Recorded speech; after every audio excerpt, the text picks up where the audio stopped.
Hello. ദിവസവും സ്വപ്നങ്ങൾ കാണാത്തവരായി ആരും ഉണ്ടാവില്ല അല്ലേ? ചിലർക്ക് സ്വപ്നം ഉറങ്ങുമ്പോഴാവുമ്പോൾ പകൽക്കിനാവ് കാണുന്നവരും നമ്മുടെ ഇടയിൽ ധാരാളം ഉണ്ട്. ഈ സ്വപ്നങ്ങൾ സംഭവിക്കാനിരിക്കുന്നവയുടെ മുൻകൂട്ടിയുള്ള അറിയിപ്പായി കരുതുന്നവരുണ്ട്. ഇതിലെന്തെങ്കിലും വാസ്തവമുണ്ടോ? എന്തുകൊണ്ടായിരിക്കും എല്ലാ മനുഷ്യർക്കും സ്വപ്നങ്ങൾ ഉണ്ടാവുന്നത്? ഇതിന് പിന്നിൽ എന്തെങ്കിലും ശാസ്ത്രീയ വശമുണ്ടോ? സ്വപ്നങ്ങൾ നടക്കാറുണ്ടോ അതോ വെറും തോന്നലുകൾ മാത്രമാണോ? സയന്റിസ്റ്റുകൾ വളരെ വർഷങ്ങളുടെ പഠനം നടത്തിയ വിഷയമാണ് എന്തുകൊണ്ട് സ്വപ്നങ്ങൾ ഉണ്ടാകുന്നു എന്നുള്ളത്. നമ്മുടെ മിക്ക സ്വപ്നങ്ങളും നമ്മുടെ ശരീരം റിലാക്സ് ആയിരിക്കുകയും എന്നാൽ തലച്ചോർ പ്രവർത്തനനിരതമായിരിക്കുകയും ചെയ്യുമ്പോഴാണ്. ചിലരുറങ്ങുമ്പോൾ അവരുടെ കൺപോളകൾക്കുള്ളിൽ കൃഷ്ണമണി തെരുതെരെ ചലിക്കുന്നത് കണ്ടിട്ടില്ലേ?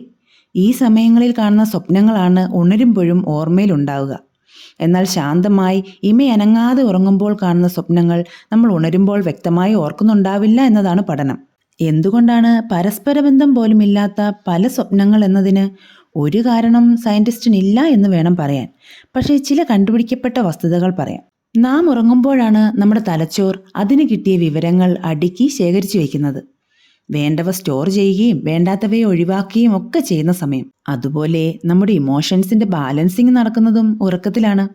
അതുകൊണ്ടാണ് ചിലപ്പോൾ നമ്മളിൽ ആരോടും പറയാതെ വെച്ചിരിക്കുന്ന ചില ഭയങ്ങൾ, ഇഷ്ടങ്ങൾ, സങ്കടങ്ങൾ ഒക്കെ ഉറങ്ങുന്ന സമയത്ത് സ്വപ്നങ്ങളായി വരുന്നത്. ശരീരവും തലച്ചോറും റിലാക്സ് ആവുന്ന സമയത്താണ് എല്ലാറ്റിനും പരിഹാരങ്ങൾ നമുക്ക് സ്വയം ലഭിക്കുന്നത്. റിസർച്ച് നടത്തുന്ന ചിലരുടെ അഭിപ്രായത്തിൽ തലച്ചോർ അതിനെ ക്ലീൻ ചെയ്യുമ്പോഴുണ്ടാകുന്ന സൈഡ് എഫക്റ്റാണ് സ്വപ്നങ്ങൾ. ഉപയോഗപ്രദമായതിനെ കൂടുതൽ ഉറപ്പോടെ ശേഖരിച്ചു വയ്ക്കുകയും വേണ്ടാത്തതിനെ ക്ലീൻ ചെയ്യുകയും ചെയ്യുമ്പോൾ അവ പലതരത്തിലുള്ള കാഴ്ചകളായി നമുക്ക് പ്രത്യക്ഷപ്പെടാം. നമ്മുടെ തലച്ചോറിന് പല ഭാഗങ്ങളുണ്ട്. അമിഗ്ഡാല, ഹിപ്പോക്യാമ്പസ്, പ്രീഫ്രോണ്ടൽ കോർട്ടെക്സ് തുടങ്ങി പലതരം ജോലികളിൽ ഏർപ്പെടുന്ന ഭാഗങ്ങൾ. ചില സ്വപ്നങ്ങൾക്ക് ഒരു ലോജിക്കുമില്ലെന്ന് നമുക്ക് തോന്നാറില്ലേ? എന്തുകൊണ്ടാണെന്നോ? യുക്തിപരമായ ചിന്തകളുടെ സെന്ററായ പ്രീഫ്രോണ്ടൽ കോർട്ടെക്സ് ആഴമുള്ള ഉറക്കമില്ലാത്ത അവസരങ്ങളിൽ അധികം ആക്റ്റീവ് ആയിരിക്കില്ല. ഇതുപോലെ ഓരോ സ്വപ്നങ്ങൾക്ക് പിന്നിലും ഉണ്ട് 1000 കാരണങ്ങൾ. എന്തുകൊണ്ടാണ് കാണുന്ന സ്വപ്നങ്ങൾ റിയൽ ആണെന്ന് തോന്നുന്നതെന്ന് അറിയാമോ? നമ്മുടെ തലച്ചോറിന് അത് കാണുന്നതും കേൾക്കുന്നതുമായ കാര്യങ്ങൾ അങ്ങനെ തന്നെ വിശ്വസിക്കുക എന്നൊരു പോരായ്മയുണ്ട്. അതുകൊണ്ടാണ് നാം പോസിറ്റീവായി ചിന്തിച്ച് പോസിറ്റീവായി സംസാരിച്ചാൽ എല്ലാം നന്നായി നടക്കും എന്ന് പറയുന്നത്. ആഴത്തിലുള്ള ഉറക്കം കിട്ടാത്ത അവസരങ്ങളിൽ ബ്രെയിനിന്റെ വിഷ്വൽ ആൻഡ് ഇമോഷണൽ സെന്ററുകൾ വളരെ ആക്റ്റീവ് ആണെങ്കിലും ലോജിക് സെന്റർ പാർഷ്യലി ഓഫ്ലൈൻ ആയിരിക്കും. അതുകൊണ്ട് കാണുന്ന സ്വപ്നങ്ങൾ വ്യക്തമായിരിക്കുകയും വല്ലാതെ സ്ട്രേഞ്ചായി തോന്നുകയും ചെയ്യും. റിയലായ കഥയും ഇമാജിൻ ചെയ്ത കഥയും തമ്മിൽ വേർതിരിക്കാൻ ബ്രെയിനിന് കഴിവില്ലാത്തതുകൊണ്ട് ഉണരുമ്പോഴും കണ്ട സ്വപ്നത്തിലെ സന്തോഷമോ ടെൻഷനോ എന്തു തന്നെ ആയാലും അത് നമ്മോടൊപ്പം ഉണ്ടാവുന്നു. നാം കാണുന്ന സ്വപ്നങ്ങളിൽ എന്തെങ്കിലും യാഥാർത്ഥ്യമുണ്ട് എന്ന് നിങ്ങൾക്ക് തോന്നാറുണ്ടോ? ഉണ്ട് എന്ന് തന്നെ വേണം പറയാൻ. എന്നാൽ അത് ചിലർ പറയും പോലെ ഭാവി പ്രവചിക്കാൻ പോകുന്ന തരത്തിലുള്ള പ്രാധാന്യമൊന്നും ഇല്ല അതിന് കേട്ടോ. ശാസ്ത്രം പറയുന്നത് നമ്മുടെ ചിന്തകളും വികാരങ്ങളും എക്സ്പീരിയൻസും ഒക്കെയായി ഈ സ്വപ്നങ്ങൾ കെട്ടുപിണഞ്ഞു കിടക്കുന്നുണ്ടെന്നാണ്. നമ്മുടെ ഒരു ദിവസത്തെ തലച്ചോർ അനലൈസ് ചെയ്യുന്നതിനാൽ അന്നത്തെ കാഴ്ചകൾ, പ്രവൃത്തികൾ, സംസാരം എന്നിവയൊക്കെയും നമ്മുടെ സ്വപ്നത്തിൽ പ്രതിഫലിക്കും. നാം ആരെങ്കിലുമായി തർക്കത്തിലോ വഴക്കിലോ ഏർപ്പെട്ടാൽ അന്നത്തെ സ്വപ്നത്തിൽ ഒരു കോൺഫ്ലിക്റ്റ് ഉണ്ടാവാം. എന്നാൽ ചുറ്റുപാടുകളും ആളുകളും വ്യത്യാസപ്പെട്ടേക്കാം. അതുപോലെ തന്നെ നമ്മുടെ ഇന്നത്തെ ഇമോഷണൽ സ്റ്റേറ്റും കാണുന്ന സ്വപ്നത്തെ സ്വാധീനിക്കാറുണ്ട്. അതായത് നാം വല്ലാതെ സ്ട്രെസ്സ്, ആങ്സൈറ്റി അല്ലെങ്കിൽ എക്സൈറ്റ്മെൻറ്റിലാണെങ്കിൽ നമ്മുടെ സ്വപ്നങ്ങളും കൂടുതൽ സമ്മർദ്ദം തരുന്നതായിരിക്കും. ഉദാഹരണത്തിന് പരീക്ഷയുടെ തലേന്ന് രാത്രി ചിലപ്പോൾ കാണുന്ന സ്വപ്നത്തിൽ ലേറ്റായി പരീക്ഷാ ഹാളിൽ എത്തുന്നതോ അല്ലെങ്കിൽ പഠിച്ചതൊന്നും എഴുതാൻ പറ്റാത്തതോ ആയിരിക്കും കാണുക. പരിഹരിക്കപ്പെടാനാവാതെ ഉള്ളിൽ കൊണ്ടു നടക്കുന്ന നമ്മുടെ പ്രശ്നങ്ങൾ പോലും അതിനെ പ്രതിനിധീകരിക്കുന്ന മറ്റു രീതിയിലുള്ള കാഴ്ചകളായി സ്വപ്നത്തിൽ വരാം. ഉദാഹരണത്തിന് വല്ലാതെ വലയ്ക്കുന്ന ഒരു പ്രശ്നം പരിഹരിക്കപ്പെടാതെ നാം ഉറങ്ങുമ്പോൾ ചിലപ്പോൾ വലിയൊരു മല കയറുന്ന സ്വപ്നമാവും നാം കാണുക. ശരീരത്തിന്റെ ചില ആവശ്യങ്ങൾ പോലും സ്വപ്നമായി വരാറുണ്ട്. അതായത് ദാഹം തോന്നിയാൽ വെള്ളം എടുക്കുന്നതായും കുടിക്കുന്നതായും ഒക്കെ സ്വപ്നം കാണാം. അതുപോലെ പനിയുള്ള സമയങ്ങളിൽ ടെമ്പറേച്ചർ വ്യത്യാസം മൂലം കാണുന്ന സ്വപ്നങ്ങൾ ഒരു യുക്തിയും ഇല്ലാത്തതാവാം. അതുപോലെ മറ്റൊരു സംഗതി ആശയക്കുഴപ്പം സൃഷ്ടിക്കാറുണ്ട്. അതായത് നാം ബോധപൂർവം ശ്രദ്ധിക്കാതെ പോകുന്ന പല കാര്യങ്ങളും ബ്രെയിൻ നോട്ട് ചെയ്ത് വെക്കാറുണ്ട്. കൃത്യമായ ഇടവേളകളിൽ സംഭവിക്കാറുള്ള ചില കാര്യങ്ങളോ അതുമല്ലെങ്കിൽ ഏതെങ്കിലും സിറ്റുവേഷൻ കടന്നുപോയതിലേക്ക് ആരുടെയെങ്കിലും സാന്നിധ്യം ഉണ്ടാവാൻ സാധ്യതയുണ്ടാവും. അത് ബ്രെയിൻ നോട്ട് ചെയ്ത് സ്വപ്നമായി കാണിച്ചേക്കാം. അടുത്ത ദിവസം ചിലപ്പോൾ ആ ആൾ നമ്മുടെ മുമ്പിൽ എത്തിയേക്കാം. അപ്പോൾ നമ്മൾ എന്തു പറയും? കണ്ടോ, ഞാൻ ഇന്നലെ സ്വപ്നം കണ്ടതേ ഉള്ളൂ, ദേ ആളിങ്ങെത്തി. ഇതല്ലേ പൊതുവെയുള്ള നമ്മുടെ അഭിപ്രായം. അതിൽ നിന്നും നാം ഒരു കൺക്ലൂഷനിൽ അല്ലെങ്കിൽ തീർപ്പിലെത്തും. എന്താണെന്നോ, അല്ലേലും ചില സ്വപ്നങ്ങൾ ഫലിക്കുമെന്നേ, നിങ്ങൾക്കറിയാഞ്ഞിട്ടാ എന്നൊക്കെ. എന്താ, ശരിയല്ലേ? കാണുന്ന സ്വപ്നങ്ങൾ നമ്മെ ഭയപ്പെടുത്താൻ പോകുന്നതാണോ എന്ന് ചോദിച്ചാൽ, നമ്മുടെ തലച്ചോർ അതിനെ എത്രമാത്രം ഭീകരമായാണ് നമ്മുടെ മുമ്പിൽ ചിത്രീകരിച്ചിരിക്കുന്നത് എന്നതിനെ അടിസ്ഥാനപ്പെടുത്തിയിരിക്കും. തലച്ചോറിന്റെ ഫിയർ സെന്റർ എന്നറിയപ്പെടുന്ന അമിഗ്ഡാല സ്വപ്നം കാണുന്ന സമയത്ത് ഭയങ്കര ആക്റ്റീവായിരിക്കും, പ്രത്യേകിച്ച് ഭയാനകമായ സ്വപ്നങ്ങൾ കാണുമ്പോൾ. അതുകൊണ്ടാണ് ഈ കാണുന്ന സ്വപ്നങ്ങൾ സത്യമല്ലെന്നറിഞ്ഞിട്ടും നമ്മുടെ ബോഡി വിയർക്കുന്നതും ഹൃദയമിടിപ്പ് കൂടുന്നതും മസിലുകൾ മുറുകുന്നതും. ഉണർന്നെഴുന്നേറ്റാലും ഇതിന്റെ പ്രത്യാഘാതം നമുക്ക് കുറച്ചു നേരത്തേക്ക് ഉണ്ടാകാനും ഇടയുണ്ട്. നമ്മുടെ ബ്രെയിനിന് സ്വപ്നം കണ്ടപ്പോൾ ഉണ്ടായ പേടിയെയും റിയൽ പേടിയെയും വേർതിരിച്ചറിയാൻ കഴിയാത്തതിനാൽ ഈ ഭയം മെമ്മറിയിൽ സ്റ്റോർ ചെയ്യപ്പെട്ടേക്കാം. അതായത്, ചില ഹൊറർ മൂവി കാണുമ്പോഴുള്ള പേടി ഒരുപാട് കാലം നമ്മെ വിട്ടു പോകാതെ ഇരിക്കുന്നത് പോലെ തന്നെ ഇവിടെയും അതൊരു വല്ലാത്ത അഥവാ കാരണമറിയാത്തൊരു ഭയമായി ജീവിതത്തിൽ കൂടെ ഉണ്ടായേക്കാം. ചില നോർമൽ പേടികൾ നമുക്കുണ്ടാവാറുണ്ടല്ലോ. അതായത് പാമ്പിനെ പേടി, വീണാലോ അപകടത്തിലായാലോ തുടങ്ങിയ സാധാരണ പേടികളുടെ കൂടെ ഇങ്ങനത്തെ ഭയപ്പെടുത്തുന്ന സ്വപ്നങ്ങളും കൂടി ആവുമ്പോൾ ഭയം കൂടുതൽ ശക്തമായേക്കാം. എന്നാൽ ഇതിനൊരു മറുവശവുമുണ്ട് കേട്ടോ. ചില അപകടങ്ങൾ അല്ലെങ്കിൽ ഭയപ്പെടുത്തുന്ന സ്വപ്നങ്ങൾ തുടരെ കാണുന്നത് ആ ഭയം വിട്ടകലാൻ കാരണമാകാറുണ്ട്. എക്സ്പോഷർ തെറാപ്പിക്ക് തുല്യമാണത്. അതായത്, ചെയ്യാൻ പേടിയുള്ള ഒരു കാര്യത്തിലേക്ക് പല പ്രാവശ്യം കടത്തിക്കൊണ്ടുപോയി പേടി മാറ്റുന്ന ഒരു സൈക്കോളജിക്കൽ ട്രീറ്റ്മെന്റ്. ഒരുപാട് സ്ട്രെസ് അല്ലെങ്കിൽ ആങ്സൈറ്റി ഉള്ളവർ ഇത്തരം ഭയപ്പെടുത്തുന്ന സ്വപ്നം കാണുന്നത് അവരിൽ നീണ്ടു നിൽക്കുന്ന ഭയമുണ്ടാകാൻ കാരണമായേക്കാം. കാരണം ഓൾറെഡി അവരുടെ നെർവസ് സിസ്റ്റം ഹൈ അലേർട്ടിലാണുള്ളത്. അതിനാൽ തന്നെ അവർക്ക് പെട്ടെന്ന് ആ ഭയത്തിൽ നിന്ന് പുറത്തു കടക്കാൻ സാധിച്ചെന്ന് വരില്ല. സ്വപ്നം കണ്ടുണ്ടായ ഭയത്തിൽ നിന്ന് പുറത്തു വരാൻ എന്തെങ്കിലും നമുക്ക് ചെയ്യാൻ സാധിക്കുമോ? ഒരു പരിധി വരെ സാധിക്കും. ആദ്യം തന്നെ നമ്മുടെ തലച്ചോറിനെ സ്വപ്നവും സത്യവും തമ്മിൽ വേർതിരിച്ച് മനസ്സിലാക്കുകയാണ് വേണ്ടത്. അതുപോലെ തന്നെ റിലാക്സേഷൻ ടെക്നിക്കുകൾ ചെയ്യുക എന്നതും ആവശ്യമാണ്. നമ്മുടെ പല സ്വഭാവ വൈകല്യങ്ങളും മാറ്റിയെടുക്കാൻ നമുക്ക് എളുപ്പമാകുന്നത് നമുക്ക് എന്ത് പഠിപ്പിച്ചാലും അതുപോലെ അനുസരിക്കുന്ന ഒരു തലച്ചോറുണ്ട് എന്നുള്ളത് കൊണ്ടാണ്. ആദ്യമായി ചെയ്യേണ്ടത് സ്വപ്നങ്ങൾ തലച്ചോറിന്റെ പ്രവർത്തന ഫലമായി ഉണ്ടാകുന്നതാണെന്നും അത് റിയൽ അല്ല, അതിനാൽ തന്നെ ഭയപ്പെടേണ്ടതില്ലെന്നും തലച്ചോറിനെ പറഞ്ഞു വിശ്വസിപ്പിക്കുക എന്നതാണ്. ആവശ്യമെങ്കിൽ കണ്ണാടിയുടെ മുമ്പിൽ നിന്ന് ഉറക്കെ നമ്മോട് പറയുകയുമാവാം. ഇങ്ങനെ പറയുന്നത് തലച്ചോറിന്റെ ഭാഗമായ പ്രീ ഫ്രോണ്ടൽ കോർട്ടക്സിനെ ആക്ടിവേറ്റ് ആക്കാനും യുക്തിപരമായി ചിന്തിക്കാനും അങ്ങനെ ഭയമുണ്ടാക്കിയ ചിന്തകൾക്ക് മേൽ ജയം നേടാനും സാധിക്കും. മറ്റു ചില ടെക്നിക്കുകൾ കൂടിയുണ്ട്. 100 മുതൽ പുറകോട്ട് ശ്രദ്ധയോടെ എണ്ണാം. കാണാൻ പറ്റുന്ന 5 വസ്തുക്കൾ, തൊടാൻ പറ്റുന്ന 4 വസ്തുക്കൾ, കേൾക്കാൻ പറ്റുന്ന 3 വസ്തുക്കൾ, മണക്കാൻ പറ്റുന്ന 2 വസ്തുക്കൾ, രുചിയിലൂടെ അറിയുന്ന വസ്തു എന്നിങ്ങനെ പഞ്ചേന്ദ്രിയങ്ങളിലൂടെ അറിയാവുന്ന വസ്തുക്കളുടെ പേര് പറയാൻ ശ്രമിക്കുക. ഇത് നമ്മുടെ മൈൻഡിനെ യാഥാർത്ഥ്യത്തിലേക്ക് തിരിച്ചു വരാൻ ഒരു പരിധിവരെ സഹായിക്കും. അതുപോലെ തന്നെ വളരെ സാവധാനം ശ്വാസോച്ഛ്വാസം നടത്തുക, അതിൽ തന്നെ ശ്രദ്ധ കേന്ദ്രീകരിക്കുക.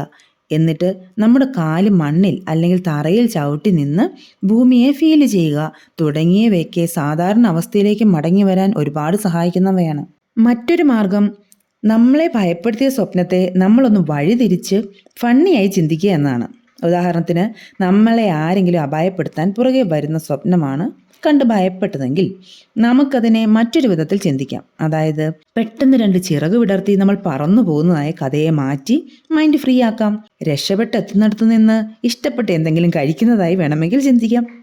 ഇത്തരത്തിലുള്ള കഥയുടെ തിരിച്ചുവിടൽ നമ്മുടെ ബ്രെയിനിനെ ഭയപ്പെടുത്തിയ സ്വപ്നത്തെ സാധാരണ ഒരു കാഴ്ചയായി കാണാൻ തലച്ചോറിന് ട്രെയിനിങ് നൽകുന്നു. ഭീതിപ്പെടുത്തുന്ന സ്വപ്നങ്ങൾ കാണുമ്പോൾ അത് സ്ട്രെസ് കെമിക്കൽസ് ആയ അഡ്രിനാലിൻ, കോർട്ടിസോൾ മുതലായവ ശരീരത്തിൽ ഉണ്ടാകാൻ കാരണമാകാറുണ്ട്.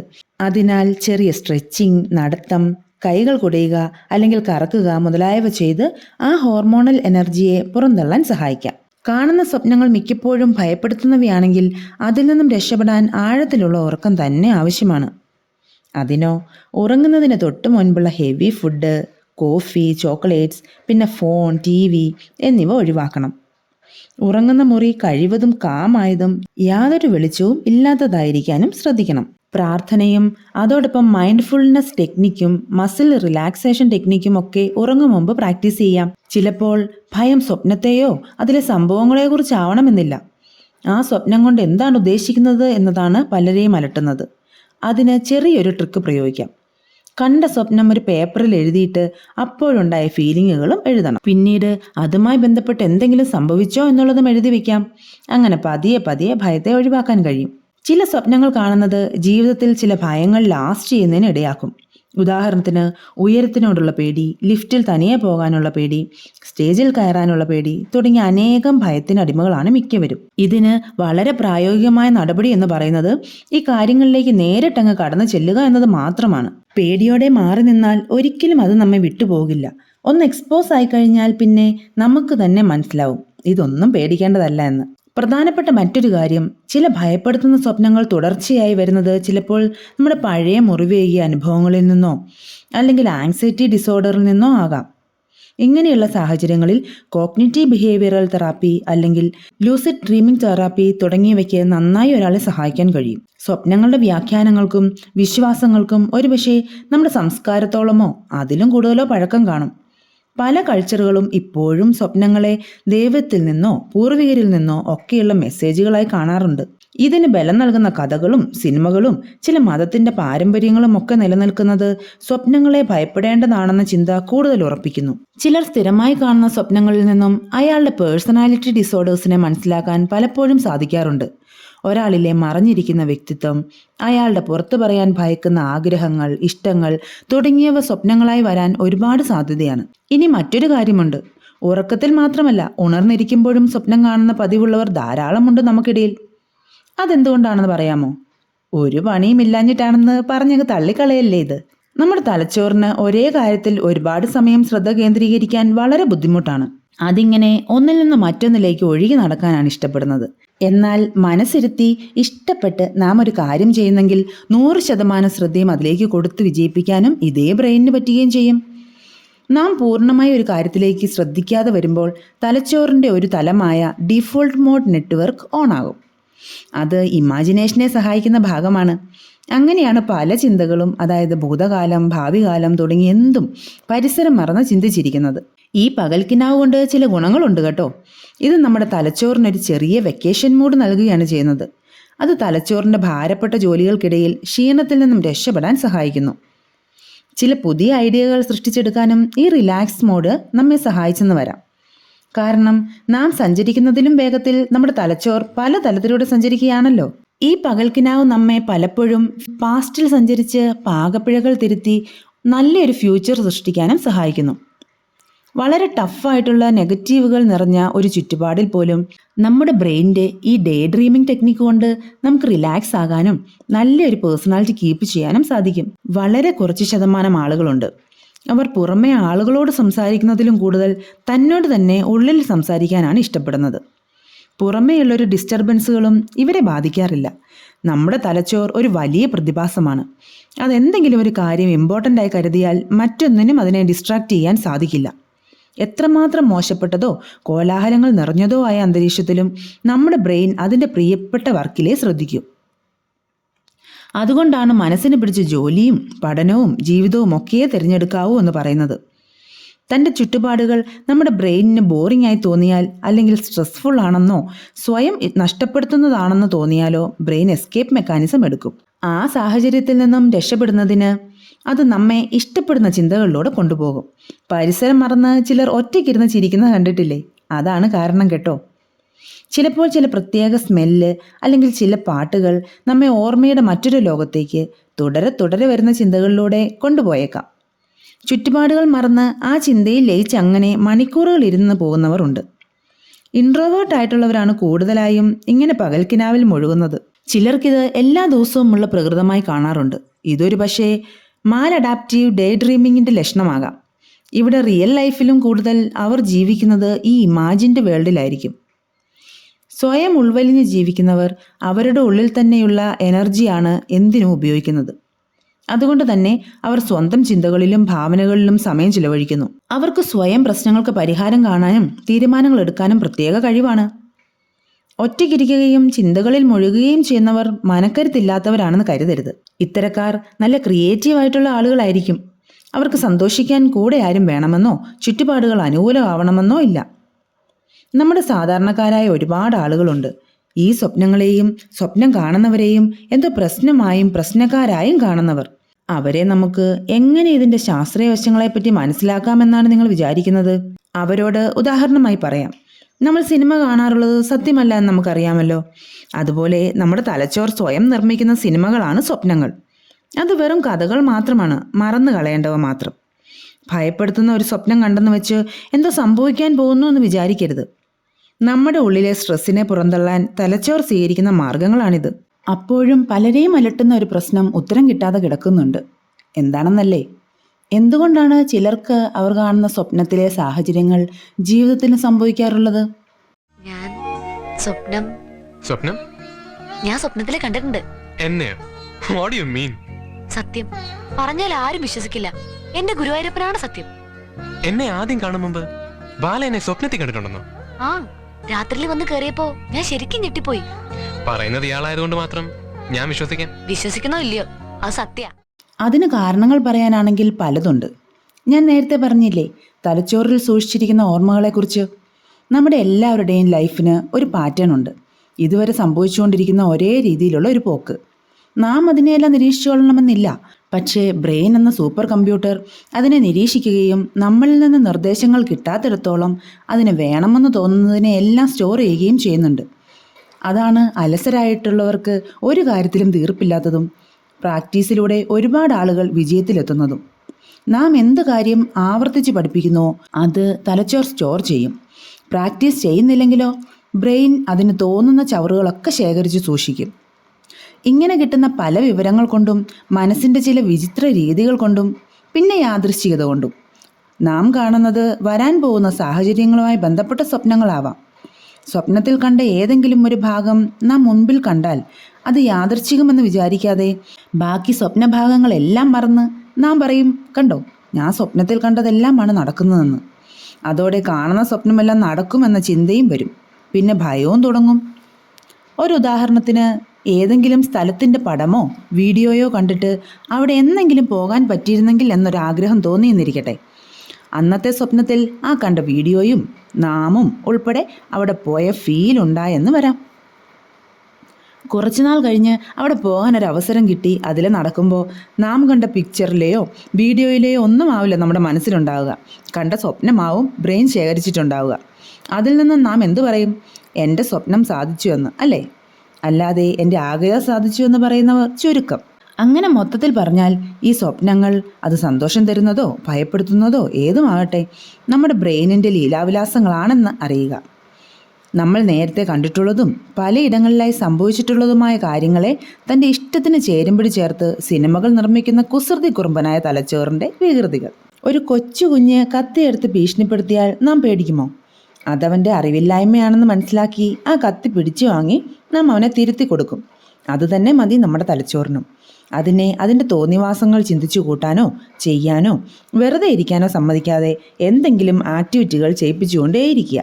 അതായത് പസിൽ സോൾവ് ചെയ്യാം, ചെസ് അല്ലെങ്കിൽ സ്നേക്ക് ആൻഡ് ലാഡർ കളിക്കാം, പുതിയൊരു ഭാഷ പഠിക്കാം, തയ്യൽ, പെയിൻറ്റിങ് തുടങ്ങിയ എന്തും പഠിക്കാം. ഇനി യാത്ര ചെയ്യാൻ ഇഷ്ടമുള്ളവർക്ക് അതാകാം.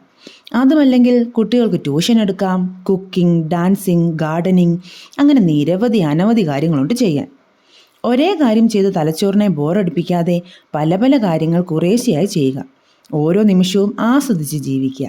ഭയമല്ല, ആലോചനയും വിവേകവുമാണ് വേണ്ടത്. മറ്റൊരു വീഡിയോയുമായി വീണ്ടും കാണാം. ബൈ.